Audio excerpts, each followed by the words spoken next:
नमस्कार. क्वारंटाईन कट्ट्यावर मी कविता जोशी तुम्हा सगळ्यांचं मनपूर्वक स्वागत करते. रसिक हो, कविश्रेष्ठ कुसुमाग्रजांनी ज्यांना स्वरचंद्रिका ही उपाधी दिली, थोर विदुषी दुर्गाबाई भागवतांनी ज्यांना नारद दुहिता असं संबोधलं, माझ्या कवितांचा फोटो काढल्यासारखी तू गातेस, अशा शब्दात ज्येष्ठ कवयित्री इंदिरा संतांनी ज्यांची वाखाणणी केली, तुझं नाव संगीताच्या इतिहासात सुवर्णाक्षरात कोरलं जाईल असे गौरवोद्गार आपल्या लाडक्या बाबूजींनी म्हणजे सुधीर फडक्यांनी ज्यांच्याविषयी काढले, साक्षात गान सम्राज्ञी लता मंगेशकरांना ज्या एकमेव गायिकेमध्ये उद्याच्या आशेचा किरण दिसला, पंडित हृदयनाथ मंगेशकरांनी म्हटल्याप्रमाणे फिल्मी संगीताच्या कुबड्या न घेता केवळ स्वतःच्या मेरिटवर ज्यांनी पद्मश्री मिळवली, आणि हे हे भवितव्य अगोदरच ठाऊक होतं म्हणून की काय, ज्यांच्या आईनी त्यांचं नाव पद्मजा असं ठेवलं, अशा पद्मश्री पद्मजा फेणाणी जोगळेकर आज आपल्या कट्ट्यावर आपल्याशी गप्पा मारायला आल्यात. पद्मजाताई, क्वारंटाईन कट्ट्यावर तुमचं खूप मनापासून स्वागत. धन्यवाद कविता. आणि काही वर्षांपूर्वी सह्याद्री वाहिनीवर जी तुमची मुलाखत झाली होती, त्यात म्हटल्याप्रमाणे मराठी भावगीताच्या मांडवाला पद्म पुरस्काराचं तोरण बांधणाऱ्या पद्मश्री पद्मजा फेणाणी जोगळेकर एवढा मोठा बहुमान मिळवणारी तुमच्यासारखी व्यक्ती जेव्हा आमच्या क्वारंटाईन कट्ट्यावर येते, तेव्हा हे आमच्या कट्ट्याचं परम भाग्य असतं ताई. हे भाग्य आमच्या पदरात तुम्ही घातलं, त्यासाठी मी तुमची शतशः ऋणी आहे आणि तुमचं पुनश्च स्वागत करते. स्वागताबद्दल धन्यवाद. पण कविता, तू माझी अत्यंत लाडकी शिष्य आहेस, त्यामुळे तुझ्या बरोबर भेटीचा जो काही आनंद आहे तो अवर्णनीय आहे. किती छान, तू अगदी सुहास्य वदने कार्यक्रमाची सुरुवात केलेली आहेस. धन्यवाद ताई. आपण मग तुमच्याशी इतक्या गप्पा मारायच्यात, इतके शंका कुशंका तुम्हाला विचारायच्यात, आपण प्रश्नांना सुरुवात करूया ताई. जरूर.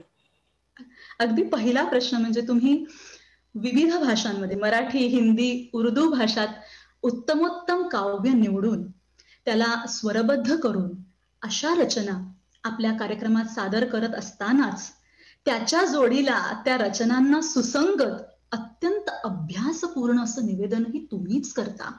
आणि हा असा सलग 3 तास कार्यक्रम तुम्ही रंगवता आणि रसिकांना मंत्रमुग्ध करता. या एकाच कार्यक्रमात गायन आणि निवेदन हे दोन्ही तुम्ही कसं करता ताई? आणि मुळात तुमच्या कार्यक्रमाचं निवेदन तुम्ही का करायचं ठरवलं? अगं, गायन आणि निवेदन हे मी अगदी सुरुवातीपासून करत नव्हते, परंतु मला विचारतेस की तुम्हाला थकायला होते का, तर कुठचीही आपल्याला आवडीची गोष्ट करायची झाली तर ती अगदी आपण आनंदाने करतो आणि ती अगदी पूर्णत्वास नेईपर्यंत आपण थकत नाही. परंतु याचं क्रेडिट मला अनेकांना द्यायचं आहे. सगळ्यात पहिली गोष्ट म्हणजे माझे गुरुजी पद्मविभूषण पंडित रामनारायणजी, त्यांना मी याचं बहुतांश क्रेडिट देते.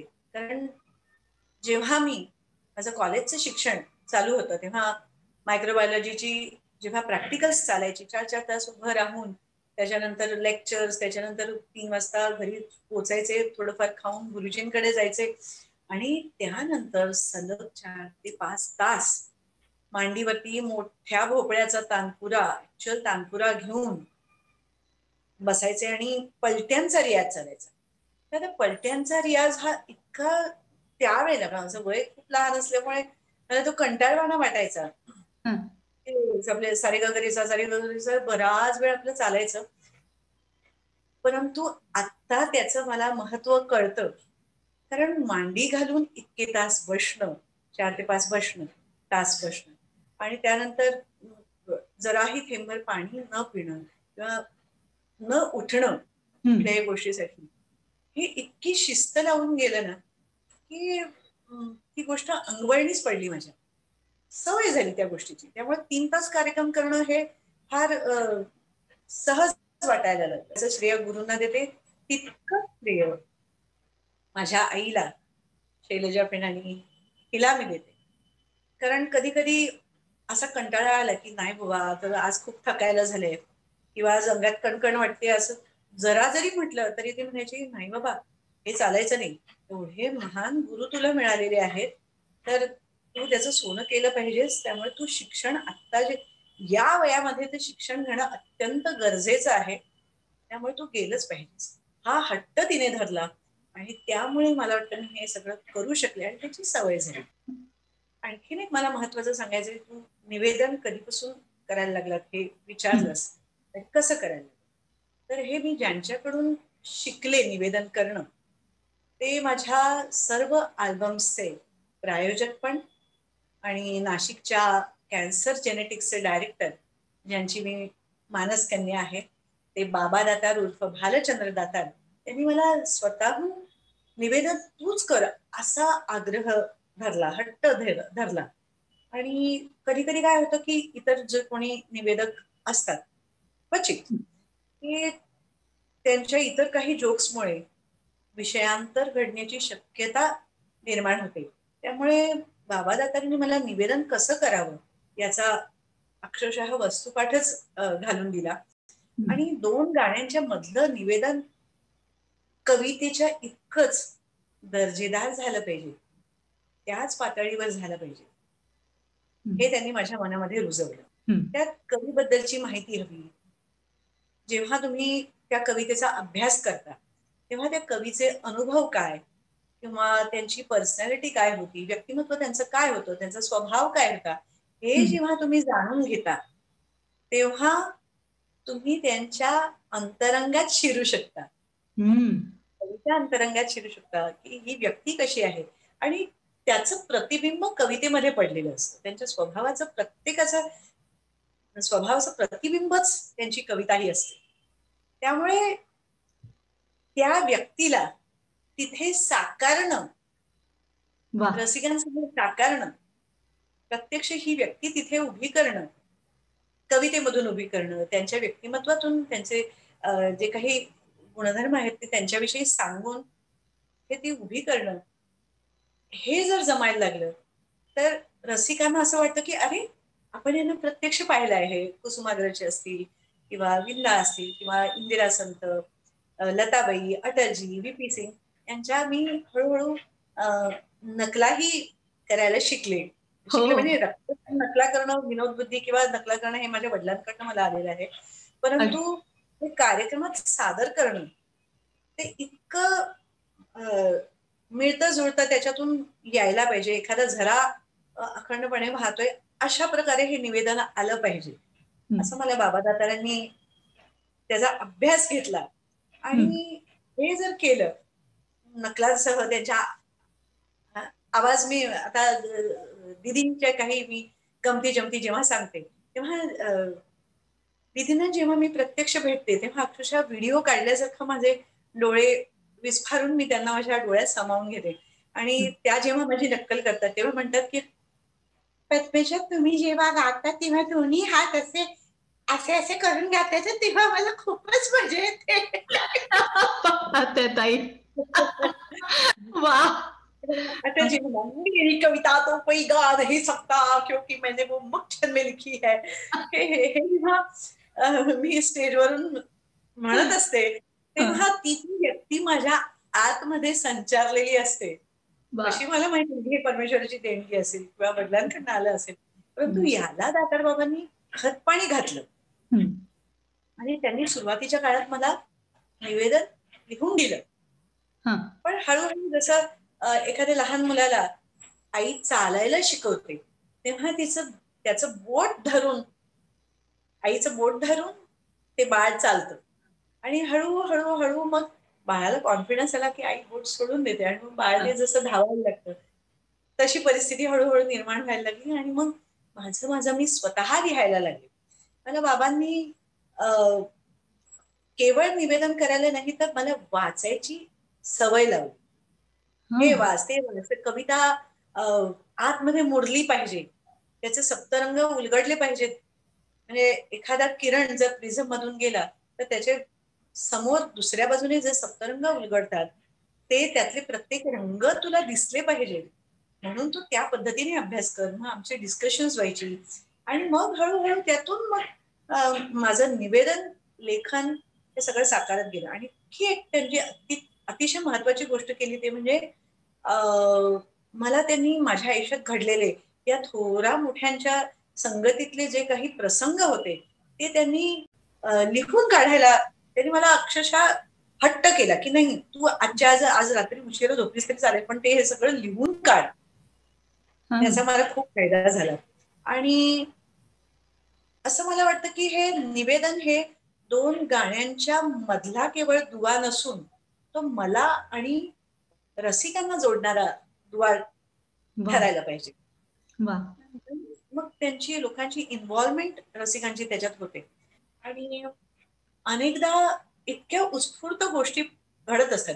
आता समजा मी एक 10 पानं मी लिहून ठेवलेलं आहे निवेदनासकट कुठच्या गाण्यांचा क्रम समजा मी लिहून ठेवलेला आहे. परंतु ऐक्या वेळी घडणाऱ्या पण अशा अनेक घटना असतात की त्याने खूप गंमत येऊन जाते. एक छोटासा प्रसंग मी तुला सांगते. कणकवलीला एक कार्यक्रम ठरला होता आणि त्याचे आयोजक होते सुप्रसिद्ध नेते नारायण राणे. आणि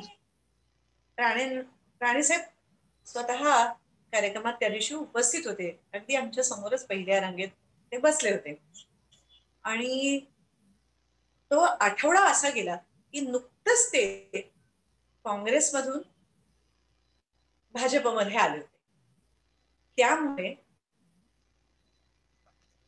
सगळी पक्षामध्ये पक्षाबाहेर हलचल सगळी होती. असा प्रसंग होता. आणि त्यांचं नाव इतकं गाजत होतं त्यावेळेला तर तो प्रसंग माझ्या मनात नंतर मी विसरून गेले होते. परंतु मी कार्यक्रमाच्या सुरुवातीला एक भजन घेतलं आणि तिथे मंडळींना सगळ्या रसिकांना सांगितलं की मला राणेसाहेबांनी सांगितलंय की कणकवलीची जनता फार सुरेल आहे आणि त्यामुळे ते तुम्ही सगळेजण माझ्या बरोबर गा. जनरली माझ्या कार्यक्रमात सगळे माझ्या बरोबर गायला उत्सुक असतात आणि गातातही आणि मलाही खूप मजा येते. पण जेव्हा मी रसिकांना सांगितलं की तुम्ही फार सुरेल गाता असं राणेसाहेबांनी सांगितलंय तेव्हा प्रत्येक जण अगदी प्रत्येक ओळ गायला लागला आणि मला खूप मजा यायला लागली. होई बोले हरी हरी होई बोले राम राम होई बोले हरी हरी होई बोले राम राम होई बोले दुर्गा करी होई बोले साई राम होई बोले हरी हरी. हे सगळेजण रिपीट करत होते.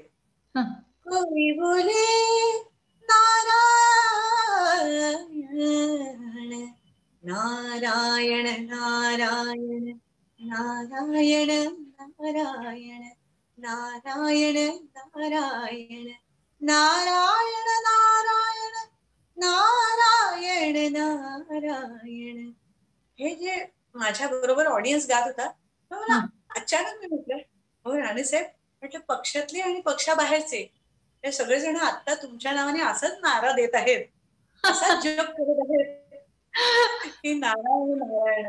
त्यामुळे ते सगळे इतके ऑडियन्स उफाळून हसत होता आणि राणेसाहेब तर खुर्चीत अक्षरशः उडत होते आणि त्यांनी खूप हे गमतीने घेतलं अक्षरशः तरच त्याने घेतलं. आणि ते वादक वगैरे सगळे साऊंड इंजिनियर आमचे राजू दाभोळकर तर खाली माना घालून जोरजोरात हसत होते. त्यावेळी सुद्धा खूप गमती जमती होऊ शकतात. आणखीन एक प्रसंग मला आता आठवतोय तो म्हणजे BARC मध्ये आमचा जेव्हा कार्यक्रम ठरला तेव्हा मला इतका आनंद झाला होता की आनंदही झाला आणि प्रचंड टेन्शनही आलं. कारण डॉक्टर अनिल काकोडकर डॉक्टर जयंत नारळीकर असे दिग्गज मंडळी अशी या कार्यक्रमाला उपस्थित राहणार होती आणि अशा 1000 सायंटिस्ट समोर हा कार्यक्रम होणार होता. भारतातले टॉपचे शास्त्रज्ञ याला हजर राहणार होते. बरं आता त्यांच्या समोर निवेदन करायचं तर काहीतरी स्पेशल पाहिजे. अशा या थोर विभूतींना आपल्याला पाहायला मिळणार आहे, तर आपण अभ्यास पूर्ण केला पाहिजे. म्हणून मी भरपूर या 7-8 दिवसात इतका अभ्यास केला आणि संगीत आणि शास्त्र, संगीत आणि सायन्स, म्युझिक आणि सायन्स यांची सांगड घालत घालत प्रत्येक गाण्याचं निवेदन लिहून काढलं. हा. एक छोटस सांगते की डॉक्टर अनिल काकोडकरांना समोर पाहून मी एक गोष्ट सांगितली की 13 मे 1998 रोजी जी पोखरण अणु चाचणी झाली, त्या दिवशी आम्ही अटलजींना भेटायला गीत नया गाता हूं या सीडीचं प्रकाशनाच्या वेळेला त्यांची तारीख घेण्यासाठी आम्ही गेलो होतो. हा. आणि त्यांनी आम्हाला बोलवलं होतं 13 तारखेला, पण वेळ ठरली नव्हती. तर तिथे गेल्यानंतर आम्ही खूप प्रयत्न केला की त्यांची वेळ घेण्याचा, पण फोनही उचलले जात नव्हते, फोन लागत नव्हते. याचं कारण की संपूर्ण विश्वाचा दबाव भारतावरती होता पोखरण अणुचाचणी झाल्याबद्दल 13 मे 98 हा. आणि अमेरिकन कॉन्सुलेटचे फोन सुद्धा घेतले जात नव्हते. इतका कठीण प्रसंग होता. त्यांच्या घराच्या बाहेर, पीएम हाऊसच्या बाहेर 1000च्या वरती मीडिया पर्सन्स होते, चॅनलवाले होते, फोटोग्राफर्स होते आणि कोणालाही त्यांची भेट मिळत नव्हती. परंतु खूप प्रयत्न केल्यानंतर आम्हाला 3 मिनिटाची भेट मिळाली अटलजींची. आणि त्यावेळेला आम्ही प्रत्यक्ष पहिल्यांदा त्यांना पाहिल्यानंतर त्यांच्या चेहऱ्यावरती इतका तणाव दिसत होता. आम्ही त्यांना जेव्हा त्यांच्या कविता ऐकवल्या, रेकॉर्डेड गाणी ऐकवली, तेव्हा त्यांची हळूहळू कळी इतकी खुलली आणि इतकं सगळं काही वातावरण रंगत गेलं की ते 3 मिनिटाची 20 मिनिटं कधी झाली हे त्यांनाही कळलं नाही, आम्हालाही कळलं नाही. आणि ह्या अशा टेन्शनच्या प्रसंगात की जेव्हा हम भी कुछ कम नहीं हे भारताने त्या विश्वाला दाखवून दिलं, त्या क्षणाला त्यांना टेन्शन येणं हे स्वाभाविकच होतं. अशा वेळी आपण अटलजींना काही क्षण का होईना आपण त्यांना आनंद देऊ शकलो. हा अंतर्यामी इतका आनंद देणारी ही गोष्ट होती, विसरू शकत नाही. आणि म्हणून या BARCच्या कार्यक्रमामध्ये मी डॉक्टर अनिल काकोडकरांना अटलजींची एक कविता समर्पित केली, कारण या अणुचाचणीचे ते जनक होते. त्यांची संपूर्ण ही कल्पना होती जी त्यांनी प्रत्यक्षात आणली. आणि म्हणून त्यांना मी हे गाणं समर्पित केलं, गीत नया गाता हूं. गीत नया गाता हूं, गीत नया गाता हूं, टूटे हुए सपने की सुने कौन सिसकी, अंतर को चीर व्यथा पलकों पर ठिठकी, हार नहीं मानूंगा, हार नहीं मानूंगा, करार नहीं ठानूंगा, काल के कपाल पर लिखता मिटाता हूँ, गीत नया गाता हूँ. क्या बात है. गीत नया गाता. या अणुचाचणीचे जनक होते डॉक्टर अनिल काकोडकर म्हटल्यानंतर जे काही टाळ्या वाजलेल्या आहेत, तो आनंद मला गगनात मावत नाही. त्यानंतर आणखीन एक कविता म्हणजे पृथ्वीचं प्रेमगीत हे मी डॉक्टर जयंत नारळीकरांना समर्पित केली आणि ते स्वरबद्ध सुद्धा कविता मीच केलेली आहे. आणि ही कविता जयंतरावांना इतकी आवडली की त्यांनी कार्यक्रमानंतर हे गाणं मला कुठे ऐकायला मिळेल एखाद्या छोट्याशा मुलासारखं अगदी त्यांनी प्रेमाने मला विचारलं. नंतर त्यांना CD पाठवून दिली, त्यांचं पत्रही आलं अभिनंदनाचं आणि आभाराचं.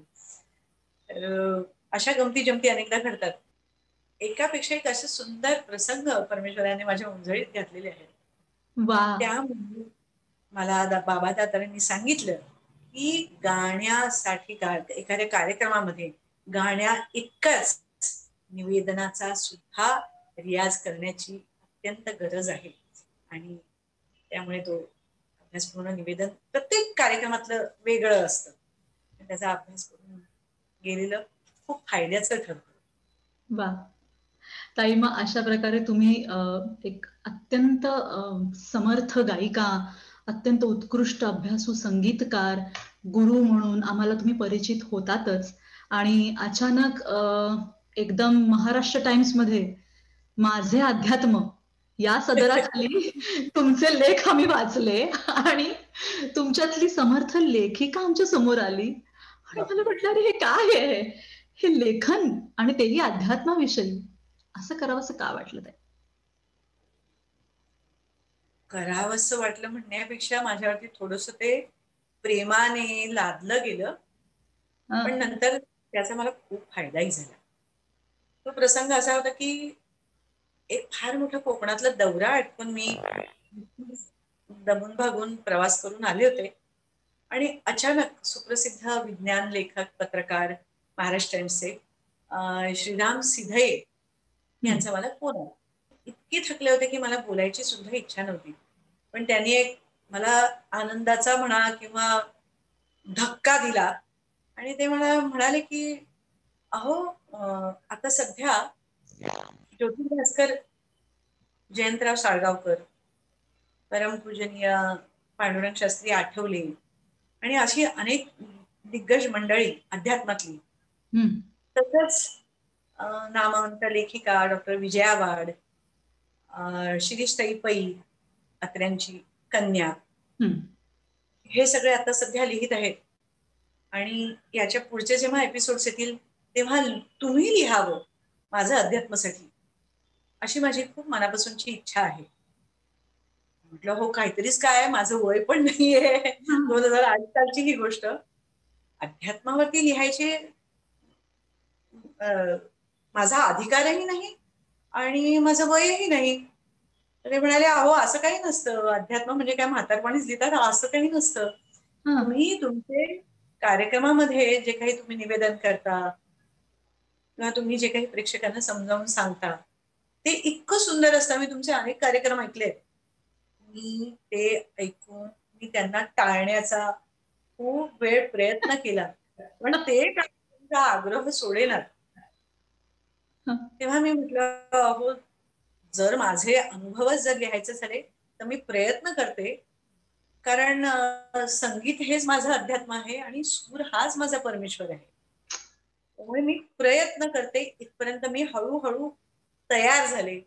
आणि याची गंमत अशी की मी याच्या आधी जे तुला सांगितलं की दातार काकांनी मला लिहायला जे काही हां.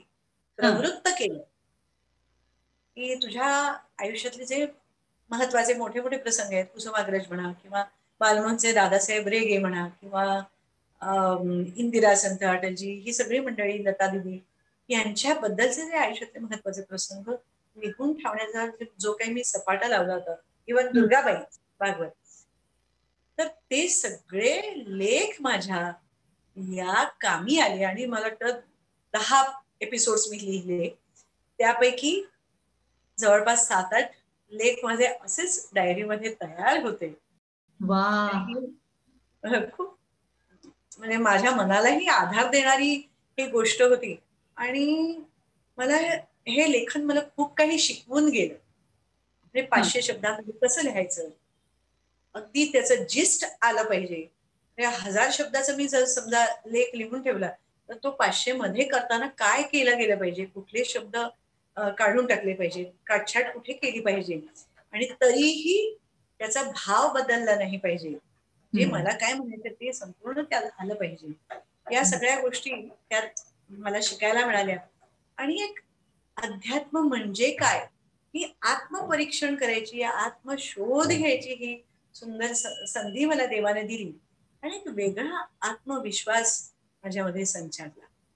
हं. आणि त्यावेळी हे सगळं जेव्हा लेखन चालू होतं त्यावेळी गंमत म्हणजे विजया वाड आणि शिरीषताई पै यांनी त्यावेळेला महाराष्ट्र टाइम्सला पत्र लिहून कळवलं होतं की पद्मजा फार सुंदर लिहिते आहे. हा आ माझ्यासाठी आनंदाचा गोड धक्का होता अक्षरशः. हं. आणि महाराष्ट्र टाइम्सचे त्यावेळेचे संपादक भरतकुमार राऊत त्यांनी मला फोन करून मला सांगितलं की Padmaja, you are the youngest of all the celebrities. Wow! आणि हे जे लेखन करतायत त्यापैकी यू आर द यंगेस्ट. हा माझा मोठा सन्मानच होता हं. मला वाटलं. आता एक वाह! छोटीशी गोष्ट सांगते की हां.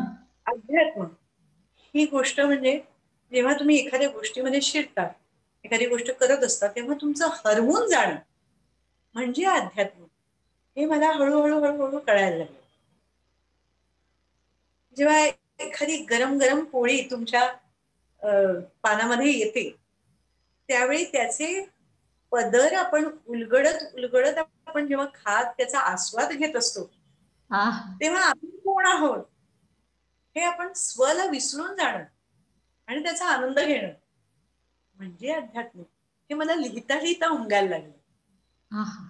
त्याचा जो खमंगपणा असतो, त्याचा जो सुवास असतो, त्याची जी मोठा आपण पहिला जो घास घेतो तेव्हा त्याचा जो काही आनंद असतो ते हं. म्हणजे अध्यात्म. सगळं विसरायला लावतं जग.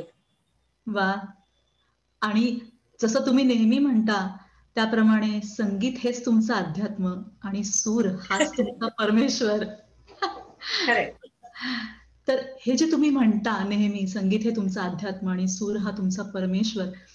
या हा. अ, अ, ह्याचा अनुभव मी एक प्रेक्षक म्हणून, तुमची चाहती म्हणून, संगीत प्रेमी म्हणून, तुमची शिष्या म्हणून अनेकदा घेतलाय तुमच्या कार्यक्रमांमधून. तुमचा भावात भिजलेला स्वर मी अनेकदा अनुभवलाय आणि मला कायम हा प्रश्न पडत आला, की ताई क्या बात आहे. कुणासाठी गातात? तुम्ही किती आत्मानंदासाठी गाता? खरंच मला खूप आनंद होतोय. कविता, तू अत्यंत बुद्धिमान म्हणजे गायिकाही आहेस आणि फार सुंदर तू मुलाखत घेते आहेस. फार सुंदर प्रश्न काय? विचारते आहेस. मला हा प्रश्न नेहमी पडायचा ताई, की तुम्ही नेमकं कुणासाठी गाता? आत्मानंदासाठी, परमेश्वरासाठी की रसिकांसाठी? खरं तर पहिलं परमेश्वराचं. हं, माझा भाऊ जेव्हा मला ऐकत असतो विनायक, तेव्हा तो हं, मला नेहमी सांगतो, "दीदी, तू जेव्हा डोळे मिटून गातेस ना, तेव्हा आमच्या लक्षात येतं की तू परमेश्वरासाठीच गाते आहेस. हं, तुझी कोणाशी कॉम्पिटिशन नाही. हं, तुझी कॉम्पिटिशन आहे ती स्पर्धा आहे ती स्वतःची. आज मी कसं गाईन, उद्या त्याच्याहून जास्त चांगला गायचा प्रयत्न करेन, परवा त्याहून अधिक सुंदर खुलवून गायचा प्रयत्न करेन. तर तुझी स्पर्धा आहे तुझ्याशी आणि म्हणून तू जेव्हा परमेश्वराला हे सूर डोळे मिटून अर्पण करतेस, एखादं फूल अर्पण करावं तसे मी सूर अर्पण करते. आणि त्यामुळे मला असं वाटतं की माझ्या गाण्याचा आनंद रसिकांना मिळत असावा. हं. कधी कधी कोणी मला येऊन सांगतं की ताई, तुम्ही गाताना तेव्हा आम्हाला आमची सरस्वती दिसते, कोणाला अ, पार्वती दिसते, कोणाला गणपती दिसतो, कोणाला काही दिसतं. आणि त्यामुळे जो मला होणारा आनंद आहे तो रसिकांच्या चेहऱ्यावरती, माझ्या गाण्यातून त्यांना मिळणारा आनंद, त्यांच्या चेहऱ्यावरचा मला दिसणारा आनंद, त्यामुळे मला होणारा आनंद, असा हां. हा तिहेरी आनंद असतो. वाह! मी परमेश्वरासाठी तर पहिल्यांदा गाते, नंतर रसिकांसाठी गाते आणि माझा आत्मानंद मला त्यातून मिळतोच मिळतो. अहो, वाह! तुम्हाला समोर इतकी सुंदर रसिक बसलेले आहेत, प्रत्येक क्षणाला ते भिजून ऐकतायत, पावसाच्या धारा कोसळतात आणि त्यात ते भिजलेले आहेत. हा अगदीच. आनंद तर अलौकिक आनंद असतो. बरोबर. ताई तुम्ही जेव्हा ते गुंग झालेले असतात या सगळ्या प्रक्रियेमध्ये, एखाद्या हॉलमध्ये इमॅजिन कर, हां. विचार कर की एखाद्या हॉलमध्ये जसा आता बीआरसीचा कार्यक्रम झाला की प्रत्येक वाक्याला टाळ्या, वाक्याला टाळ्या. मी माझ्या डोक्यात जे आहे किंवा माझ्या गाण्यात जे आहे ते प्रत्येक गोष्ट, समोरची प्रत्येक व्यक्ती ऍट द सेम टाइम तेच अनुभवते आहे.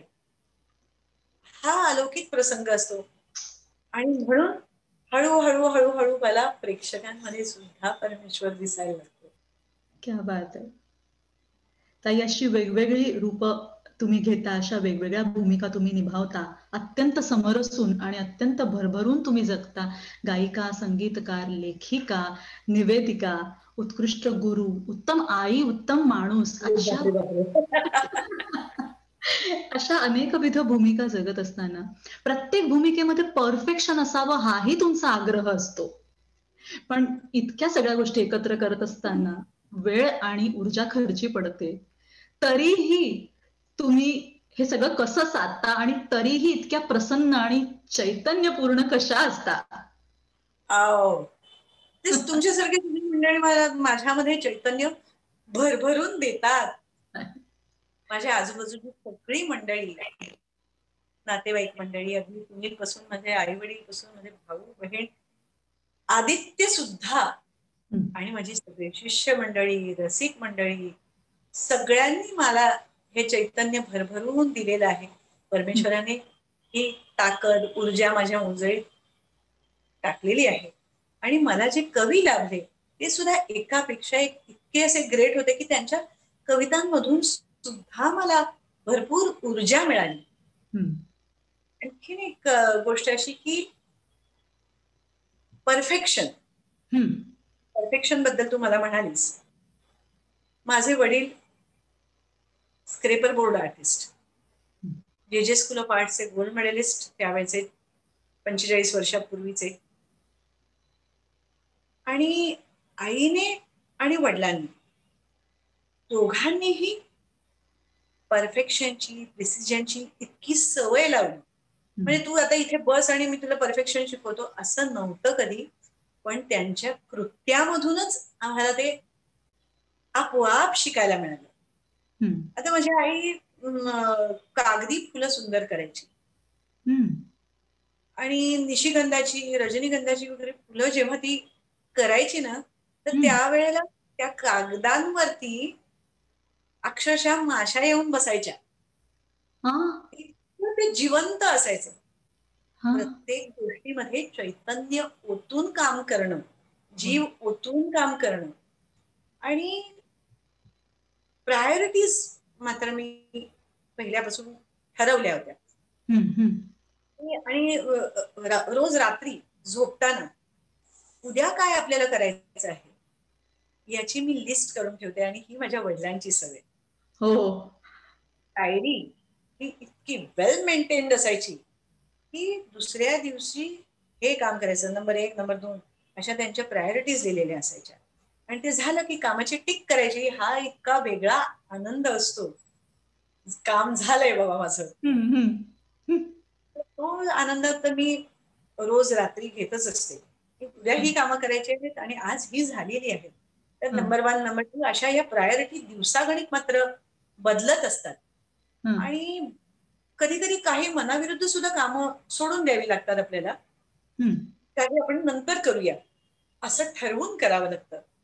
पण जे नंतर करूया अशी ठरवलेली कामं सुद्धा जेव्हा याच्यावरती येतात, आपल्या अजेंडावरती येतात, तेव्हा ती मग मनापासून आपल्याला वेळ असेल त्याप्रमाणे आपण करू शकतो याचाही आनंद असतो. नाहीतर ती अगदी घिसडघाईत जर ती कामं आपण केली तर ती परफेक्शनने होणार नाही. त्यामुळे ती थोडी बाजूला ठेवावी लागतात. आणखीन कुठच्याही स्त्रीला, अगदी लग्न झालेल्या असू देत किंवा स्वतंत्रपणे राहणाऱ्या स्त्रीला, आपलं करिअर आणि घर, लग्न झालेल्या स्त्रीला घर संसार हे जेव्हा सगळं सांभाळायचं असतं तेव्हा, अगदी ऑफिसमध्ये जाणाऱ्या स्त्रीला सुद्धा अगदी 9-10ची लोकल पकडायची असते, तेव्हा प्रायोरिटीज ठरवून करावं लागतं सगळं. माझ्या बाबतीत मी 51% संसाराला प्रायोरिटी दिली आणि 49% माझ्या करिअरला दिली. चॉईसेस्ट गायचं हे मी ठरवलं होतं. उगाच गल्ली बोळा तिकडे तिकडे सगळीकडे गात नाही बसायचं. जिथे चांगले रसिक, जाणकार रसिक आहेत, दर्जेदार ऐकणारे रसिक आहेत, तिथे गायचं ठरवलं. उत्तमोत्तम कविता गायच्या ठरवल्या. ज्याला उत्कृष्ट संगीत आहे, चांगले चांगले संगीतकारांकडे मी गायले. रिदनाथजींकडे मी लवलवकरी पाहतं केव्हा तरी पाटे हे दिदींच्या आग्रहावरून निवडुंग चित्रपटामध्ये गायले आहेत. हजारो गाणी गायलेली आहेत, पण ती सुद्धा निवडून गायली. आणि परमेश्वरांनी मला जी काही भरभरून कविता ज्या दिल्या, चांगली गाणी जी दिली, ती उत्तमच दिली. कदाचित पद्मजा फक्त निवडलेलं गाते असं सगळ्यांनी ठरवूनच ठेवलं होतं. त्यामुळे माझ्या उंदळीत चांगली चांगली बाळं आली. अगदी गोंडस गोंडस बाळं आली.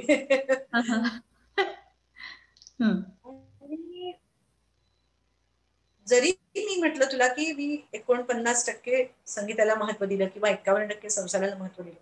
संसार करत असताना, अगदी किचन मध्ये फोडणी घालत असताना सुद्धा तिथे मी 100% असते.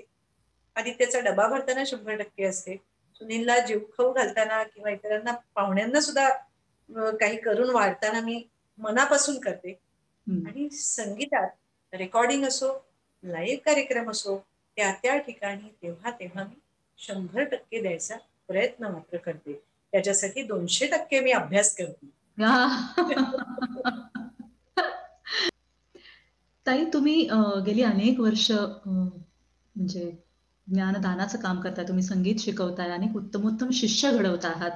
परंतु हे शिष्य निवडण्याचे तुमचे काही निकष आहेत का?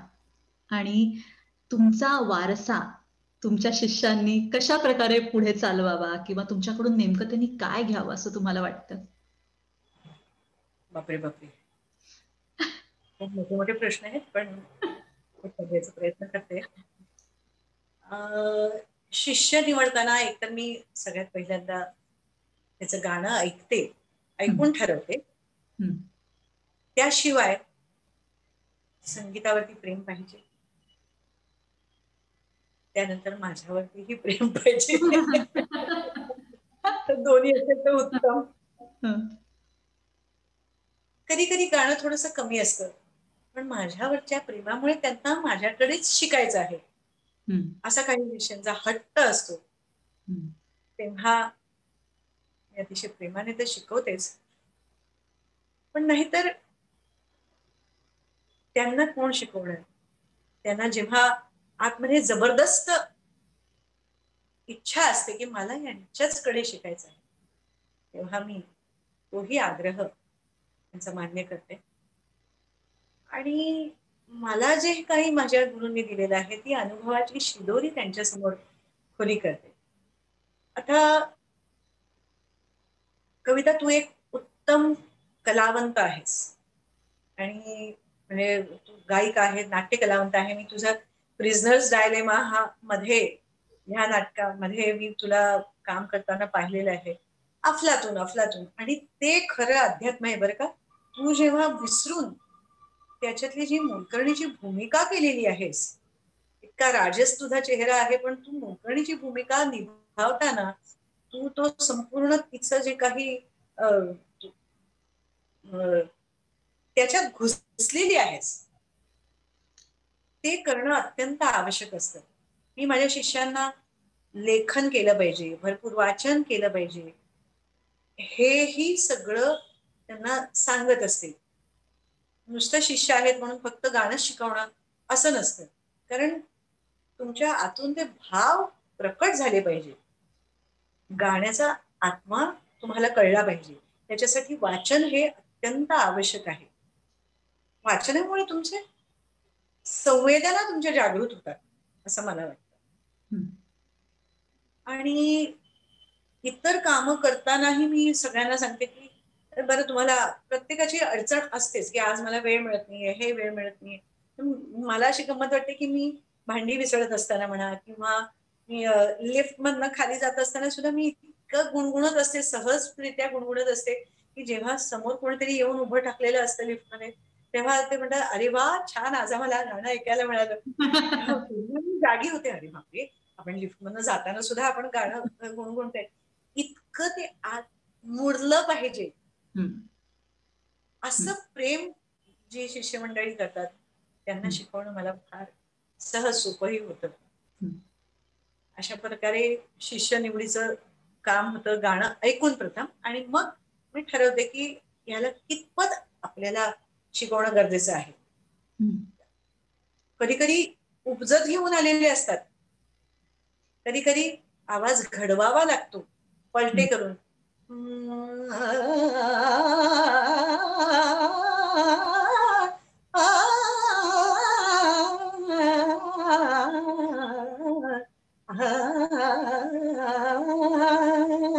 अशा प्रकारे आवाज मोल्डही करावा लागतो. म्हणजे एक शिष्य आहे जिने 9 वर्षाची असताना ती आली आणि आता 11 वर्षाची आहे. तिने संपूर्ण भारतभर जी कॉम्पिटिशन, त्यांच्या शालेय कॉम्पिटिशन्स असतात त्याच्यात, इंटर स्कूल कॉम्पिटिशन्स मधून तिला क्लासिकलमध्ये पहिलं बक्षीस मिळालं. तिचा आवाज इतका रिजिड होता. हा, परंतु हे माझ्या गुरुजींनी म्हणजे पंडित रामनारायणजींनी माझ्याकडनं जे पलटे करून घेतले की त्यावेळेला मला लक्षात यायला लागलं की अरे, या पलट्यांमुळे आवाज इतका झुळझुळ झुळझुळ झुळझुळ झऱ्यासारखा वाहायला लागतो की तिला पहिलं बक्षीस मिळालं इंटर स्कूल कॉम्पिटिशन मध्ये भारतातलं संपूर्ण. वा वा. अशा प्रकारे त्यांची तयारी करून घेणं. शास्त्रीय संगीत अर्धा वेळ करते, शिकवते, अर्धा वेळ सुगम संगीत शिकवते.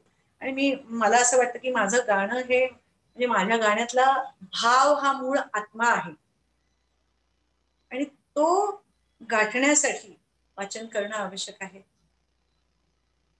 या सगळ्या गोष्टी जेव्हा होतात तेव्हा ते उत्तम गाणं होतं. तर जे जे उत्तम उदात्त उन्नत ते माझ्याकडे जे माझ्या गुरुजींनी दिलेलं आहे ते मी द्यायचा प्रयत्न करत असते. आणि आणखीन एक माझ्या शिष्याचं मला नाव घेतलंच पाहिजे की ज्याने माझ्या उदरातून जन्म घेतलेला आहे आणि जो जन्मतःच परमेश्वरी वरदान घेऊन आलेला आहे, तो माझा मुलगा आदित्य. तो सध्या अमेरिकेतच PhD करत आहे. आणि हे करता करता त्याला उत्तम साथ देणारी आमची सपना, माझी सून, ती पियानोही वाजवत आहे, पियानो शिकत आहे आणि आदित्यला ऊर्जा देत आहे. आदित्य असो किंवा माझे सगळे शिष्य असो, मी माझी बाळं असल्यासारखंच तितकंच प्रेमाने सगळ्यांना शिकवते. आणि माझा असं एक आग्रह असतो, म्हणणं असतं की प्रत्येक जण आपापल्या क्षेत्रामध्ये जे जे काम करतो ते उत्तम करायचा आपण प्रयत्न केला पाहिजे. आपण संगीत क्षेत्र निवडलेलं आहे, तर संगीतात मी जर अध्यात्म पाहिलं तर माझी उद्या प्रगती होईल. म्हणून म्हणतात की योग हा कर्मसु कौशल्य. तर प्रत्येकाने आपापल्या क्षेत्रात परफेक्शन गाठायचं ठरवलं तर मला वाटतं निश्चितच आपला देशही, हे सगळी मंडळी, ही नवीन पिढी पुढे नेऊ शकेल. ताई, तुम्ही म्हणता तसं सूर हा तुमचा परमेश्वर आणि या परमेश्वराच्या सान्निध्यात तुम्ही सदैव असता. मग ह्या परमेश्वरी सान्निध्यात तुम्हाला एखादा दैवी किंवा विलक्षण अनुभव आलाय कधी? हो, अनेकदा दैवी अनुभव आलेले आहेत. एक अक्कलकोट स्वामींच्या मठामध्ये गिरगावात मी गात असताना संपूर्ण हॉल खचाखच भरला होता. हॉल नाही, सॉरी, मंदिरात मी गात होते. आणि निशंक हो, निर्भय हो मना रे, निशंक हो, निर्भय हो मना रे. हा जो गंधार त्यावेळेला लागत होता तो काही विलक्षण सुंदर होता. आणि मी डोळे मिटून गात असते. समोर अक्कलकोट स्वामींचा फोटो, सुंदर फोटो, एक मोठा फोटो आहे. तो माझ्या मनात तसाच डोळे मिटल्या क्षणी सुद्धा उतरला होता. तर हळूहळू काय झालं की तो गंधार लागला आणि तो इतका तेजस्वी गंधार होता की परमेश्वरानेच दिलेला गळ्यात, की माझ्या डोळ्यासमोर प्रखर एखाद्या गाडीचे लाईट्स प्रखर असे डोळ्यावरती आपल्या आल्यानंतर डोळे कसे दिपतात, लाईट्स आल्यानंतर तसे माझे डोळे दिपायला लागले. आणि डोळ्यांसमोर लक्ष लक्ष माझ्या दीप उजळलेले मी पाहिले. काय वेगळीच गोष्ट होती ती. त्यामध्ये हे झालं. गंधार म्हणजे काय असू शकतो त्याचं दिव्यत्व काय असू शकतं हे मी त्या क्षणी अनुभवलं. नंतर सत्यसाई बाबांच्या इथे मी जेव्हा गेले होते पुट्टपर्तीला, माझी मैत्रीण अनघा पाटील मला जेव्हा घेऊन गेली, माझ्या बाबांना मला गाणं ऐकवायचंय सत्यसाई बाबांना असं म्हणून ती मला घेऊन गेली. आणि त्यावेळी त्यांच्या पायाशी बसून मला गायची संधी मिळाली चरण कमलांपाशी, जी सहसा इतक्या पटकन कोणालाही मिळत नाही. आणि शक्यतो 2-3 गाणी म्हटल्यानंतर बाबा हात दाखवतात, परंतु मला त्यांच्याजवळ 9 गाणी, भजनं, अभंग गायची संधी मिळाली. आणि त्याला साक्षी होते 1,00,000 लोक. बाबांच्या वाढदिवसानिमित्त हा कार्यक्रम होता. आणि मी जेव्हा नमस्कार करून उठले तेव्हा त्यांनी भरभरून मला आशीर्वाद दिला. आणि तो आशीर्वाद घेत असताना मला त्यांच्या मुखामध्ये संपूर्ण विश्व आणि त्या विश्वाच्या मध्ये श्रीकृष्णाची मला मूर्ती दिसली, बालकृष्णाची मला मूर्ती दिसली. आणि अंधश्रद्धाळू बिलकुल नाहीये, पण हे कसं काय दिसलं? तर पुन्हा हा श्रद्धेचाच भाग आहे. आणि माझ्या मनात हेच होतं की मला तुम्ही इतर कुठल्याही वस्तूंपेक्षा मला तुम्ही आशीर्वाद द्या, माझं गाणं तुम्हाला आवडू दे, हेच माझ्या केवळ मनात होतं. आणि जेव्हा मी जाग्यावर जाऊन बसले, VIP लॉन्च मध्ये जाऊन बसले, माझ्या आजूबाजूला अनेक महान व्यक्ती बसलेल्या होत्या. दुरून बाबा कारमधनं जात जवळ आले आणि लांबून त्यांनी मला हात दाखवला. असा हात दाखवल्याबरोबर मला काय वाटलं की आजूबाजूच्या लोकांना कोणी ते हात दाखवत आहेत, परंतु ते जवळ आले, तो हात दाखवलेला मलाच त्यांनी हॅलो केला होता. आणि जवळ येऊन त्यांनी मला विचारलं की where have you come from? म्हटलं I have come from Mumbai. तर बाजूच्यांनी मला अर्थ सांगितला की तू ह्या धर्तीवर नाहीयेस, असं त्यांनी अर्थ घेतला. तुझं गाणं हे धर्तीवर नाहीये. आणि त्यांनी मला सांगितलं की today I am very happy, I am very happy today. हा जो मला मिळालेला आशीर्वाद होता, तेव्हा जो काही आनंद, काही मी त्याचं वर्णन नाही करू शकत. माझ्या मनातलं जे होतं ते त्यांनी ताडलं होतं. तुम्ही स्वामींच्या तारक मंत्राबद्दल सांगत होतात. तुम्ही जो गिरगावाच्या मठात तारक मंत्र म्हटलात, हा तारक मंत्र YouTubeवर तुमच्या आवाजात उपलब्ध आहे आणि त्याला 70 लाख व्ह्यूज आहेत ताई. 70 लाख लोकांचे आयुष्य तुमच्या आवाजाने आणि त्या मंत्राने उजळून निघालेत. खरं आहे, माझाही विश्वास बसत नाही, परंतु ही सत्य गोष्ट आहे. अनेकांना त्याने आनंद दिला आहे, मनशांती दिली आहे. बरेचसे कॅन्सर पेशंट्सही मला फोन करून सांगतात, रस्त्यावरनं जाताना प्रत्यक्ष भेटून सांगतात की ताई थांबवतात मुद्दाम. आणि माझ्या आईला बरं नव्हतं, तर ह्या तारक मंत्राने तिची जी काही ट्रीटमेंट होती ते घेत असताना खूप मनशांती मिळाली आणि आता ती खूप बरी झालेली आहे. किंवा डेथ बेडवरती असलेल्या लोकांना सुद्धा शांत मन होतं. हे सगळं ऐकून माझ्या आई वडिलांनी काहीतरी पुण्य केलेलं आहे असं मला जाणवतं. आणि आणखीन एक प्रसंग आठवतोय की मठात दर गुरुवारी, या दादरच्या मठामध्ये दर गुरुवारी हा निशंक हो हा तारक मंत्र लावला जातो माझ्या आवाजातला. आणि एक व्यक्ती पार्ल्याहून निघाली, ट्रेनने दादरला येत होती. तिच्या मनात सतत आत्महत्येचे विचार घोळत होते आणि बँड्राच्या खाडीमध्ये तिने जीव द्यायचा असा विचार केला होता. शेवटचं बाबांचं दर्शन घ्यायचं, स्वामींचं दर्शन घ्यायचं, अक्कलकोट स्वामींचं, आणि परत येताना उडी मारायची, जीव द्यायचा, आत्महत्या करायची.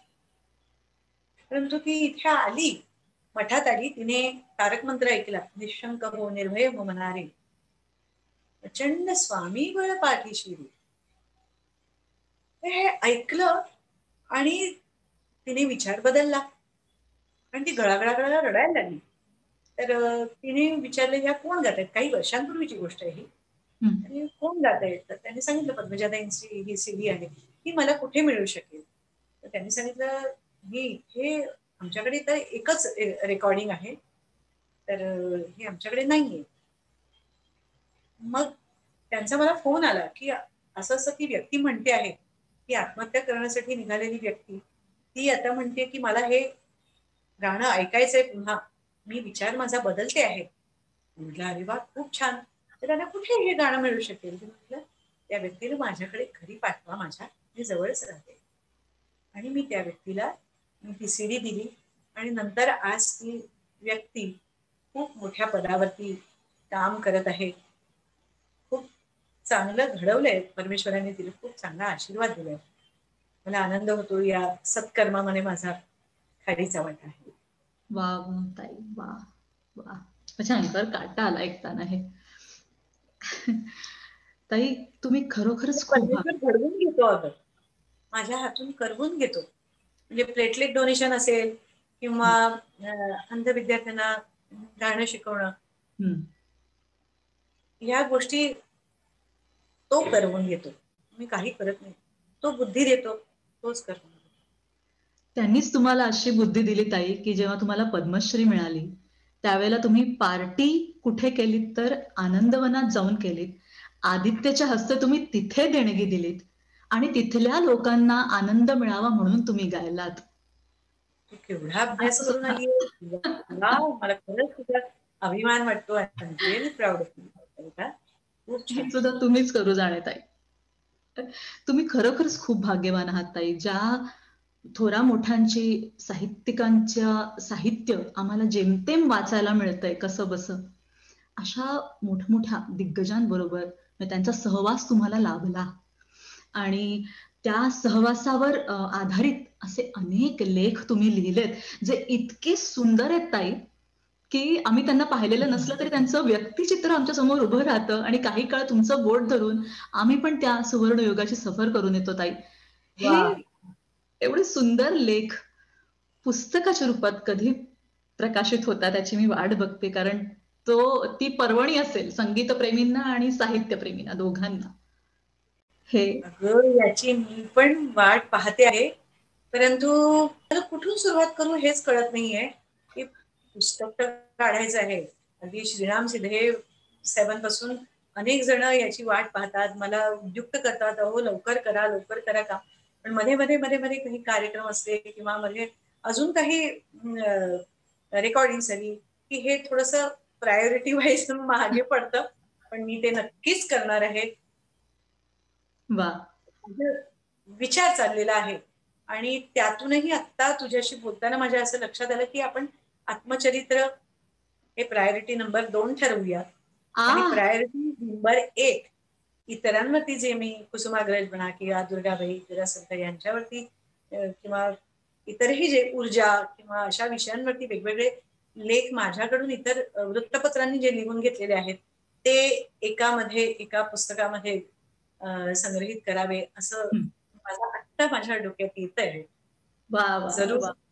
करूया. आम्ही सगळेच वाट बघू आतुरतेने. ताई, नक्की. शेवटच्या प्रश्नाकडे येते. आपलं जे भारतीय संगीत आहे ते गुरु शिष्य परंपरेतलं पिढ्यानपिढ्या पुढे चालत आलेलं संगीत आहे. मात्र जसं अगदी काल परवापर्यंत आईच्या हाताखाली स्वयंपाक शिकून घेणारी मुलगी ते सोडून आता युट्यूबवर अवलंबून राहायला लागली आणि युट्यूबवरच्या रेसिपीजच्या भाऊगर्दीमध्ये गोंधळून जायला लागली, तसं काहीसं संगीताच्याही बाबतीत होताना दिसतंय ताई. म्हणजे सोशल मीडियाचा वापर चांगलं संगीत पुढे जाण्याच्या दृष्टीने कसा करावा हे कळेनासं झालंय. तर या पार्श्वभूमीवर तुम्ही भावी तानसेनांना आणि भावी कानसेनांना सुद्धा काय सांगाल ताई? पूर्वी माझ्याकडे फक्त अमेरिका, कॅनडा, जर्मनी, जपान इथलेच शिष्य ऑनलाईन शिकायचे. आता ह्या करोनाचा एकमेव फायदा म्हणजे करोनाच्या या जमान्यामध्ये घरी येऊन शिकणारे सुद्धा आता ऑनलाईन सगळे विद्यार्थी शिकायला लागलेले आहेत. अर्थात मी जसं म्हटलं तसं की मी शिष्या पण आहे. मी जरी गाणं शिकवत असले तरी मी पण शिष्य आहे. त्यामुळे त्यांना शिकवत असतानाही मी शिकत असते. तुम्ही सगळी मंडळी, तुम्हाला मी शिकवत असताना एका अर्थी मी पण कसं शिकवावं संगीत, किंवा आता एक छोटीशी गोष्ट म्हणजे सूर सूर हम्म, लावताना हा तुझा सूर खाली लागलाय का वरती लागलाय, हे जेव्हा मी शिकवत असते तेव्हा ते डोळ्यांना दिसत नसतं, पण ते कानांना ऐकू येत असतं. आणि ते मी समोरासमोर जरी बसलेले नसले तरी मी ऑनलाईन मी इतक्या जवळून मी तुला हम्म, शिकवू शकते. सगळं जगत जवळ आलेलं आहे ऑनलाईन मुळे. हम्म, आणि मी स्वतः शिष्या, आता जसं म्हटलं तसं मी युट्यूबवर जाऊन माझ्या गुरूंचं म्हणा, किंवा उस्ताद बडे गुलाम अली खान साहेब, उस्ताद अमीर खान साहेब, किंवा हम्म, पंडित पलुस्कर, मास्टर दीनानाथ, पंडित रामनारायणजी, माझे गुरुजी, सगळे गुरुजी, रिदनाथजी म्हणा, किंवा हरिप्रसादजी, रविशंकरजी, अशा दिग्गजांचं गायन वादन, हे सगळं चांगल्या चांगल्या गोष्टी हम्म, आपण ऐकत राहिलं पाहिजे, आपण अभ्यासलं पाहिजे. हे मी स्वतः करते, शिवाय माझ्या शिष्यांनाही सांगते की तुम्ही सुद्धा हे केलं पाहिजे. सुगम संगीतामध्ये निधींनी काही जे अफाट गाऊन ठेवलेलं आहे, आशा ते म्हणा, रिदनाथजी म्हणा, गझलमध्ये मेहदी हसन, गुलाम अली, ही सगळी इतकी दिग्गज मंडळी आहेत. त्यांनी एक शिखरं गाठलेली आहेत त्यांच्या क्षेत्रामध्ये. या शिखरांच्या पायथ्यापाशी आपण बसून त्याचा अभ्यास केला पाहिजे, त्यांच्या गायनाचा अभ्यास करायला आपण.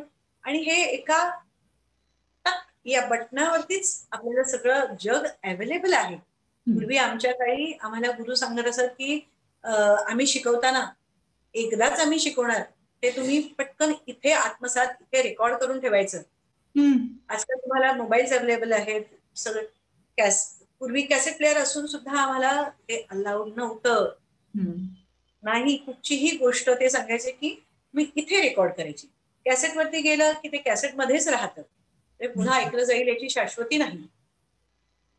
इथे हम्म, रेकॉर्ड करून मुळे हे सगळं आजकाल खूप सहजगत्या सगळ्यांना अवेलेबल झालेले आहे. त्याच्यात अनेक मोती आहेत, शिंपले आहेत, बऱ्याच गोष्टी आहेत. परंतु हम्म. त्यातलं आपण निरक्षीर विवेक बुद्धीने आपण बेस्ट असलेलं उत्तमोत्तम जे काही गोष्टी आहेत ते या बुद्धी जागृत ठेवून आपण चांगलं काय वाईट काय हे आपण ठरवलं पाहिजे. शिवाय माझ्या गुरुजींनी मला जे काही शिकवलेलं आहे, जे काही ज्ञान दिलेलं आहे की ह्या गोष्टी केल्या पाहिजेत, ह्या गोष्टी करू नयेत, ह्या कमी दर्जाच्या आहेत, ह्या उत्तम दर्जाच्या आहेत, या केल्या पाहिजेत, हे जे काही शिकवलेलं आहे ते माझं गुरुजींनी मला दिलेलं संचित मी सगळ्यांना द्यायचा प्रयत्न करते. वा. आणि कविता कशी अभ्यासावी, काय लेखनातलंही काय वाचावं, कुणाचे इंटरव्ह्यूज ऐकावेत. काल मी अरुणा ढेरेंचा ज्येष्ठ कवित्री अरुणा ढेरे लेखिका यांचा एक इंटरव्ह्यू ऐकत होते की असं ऐकत असताना थक्क होऊन आपण जातो, मंत्रमुग्ध होतो. अशा गोष्टी आपण आपल्या आचरणात आणाव्यात, चांगलं ऐकावं, चांगलं वाचावं. आणि मला असं वाटतं की उत्तम गायकाने तर हे केलंच पाहिजे, पण इतर क्षेत्रांमध्ये सुद्धा आपण जे गुरुकडनं घेतलेलं आहे ते आपण जेव्हा देतो हम्म, तेव्हाही आपण जसं आपण शिकत असतो. आता मी म्हटलं तर उत्तम शिष्य कोण, एक विंदांची कविता मला आठवतेय, एवढे लक्षात ठेवा, हा सुंदर कविता आहे. विंदा म्हणतात की दुप्पटीने देतसे जो ज्ञान आपण घेतलेले, दुप्पटीने देतसे जो ज्ञान आपण घेतलेले, तो गुरुचे पांग फेडी, तो गुरुचे पांग फेडी, एवढे लक्षात ठेवा, एवढे लक्षात ठेवा. त्यामुळे भरपूर शिका आणि भरपूर द्या. वा वा वा वा वा कवी. मला वाटतं ह्याच सुंदर विचारावर आपण आजच्या आपल्या गप्पांची सांगता करावी ताई. तुम्ही बरोबर. तुमच्या तुमच्या ज्ञानाचे, तुमच्या विचारांचे, तुमच्या अनुभवाचे जे सुंदर मोती आमच्यावर उधळलेत आज, ते आम्ही आमच्या छोट्याशा ओंजळीत धरायचा प्रयत्न केलाय. आणि ते ओंजळीतला खजिना अंतरात झिरपला की पुन्हा काही नवीन प्रश्नांसह नवीन विषयांवर तुमच्याशी गप्पा मारायला मला खूप आवडेल ताई. खूप खूप धन्यवाद कविता. इतकं सुंदर तू मला प्रश्न विचारलेस, इतकं सुंदर निवेदन केलंस. मनापासून धन्यवाद आणि सगळ्यांचे मनापासून मी आभार मानते. जे रसिक मंडळी आपलं आज ऐकत आहेत आपल्याला, त्यांचेही मी मनापासून आभार. खूप खूप धन्यवाद ताई, क्वारंटाईन कट्ट्यावर आल्याबद्दल धन्यवाद. खूप आनंद आहे. मंडळी, आजचा क्वारंटाईन कट्ट्याचा आपला भाग आपण इथेच थांबवूया. पुढच्या भागात पुढील पाहुण्यासह आपण कट्ट्यावर पुन्हा भेटूया. तोपर्यंत निरोप द्या. धन्यवाद.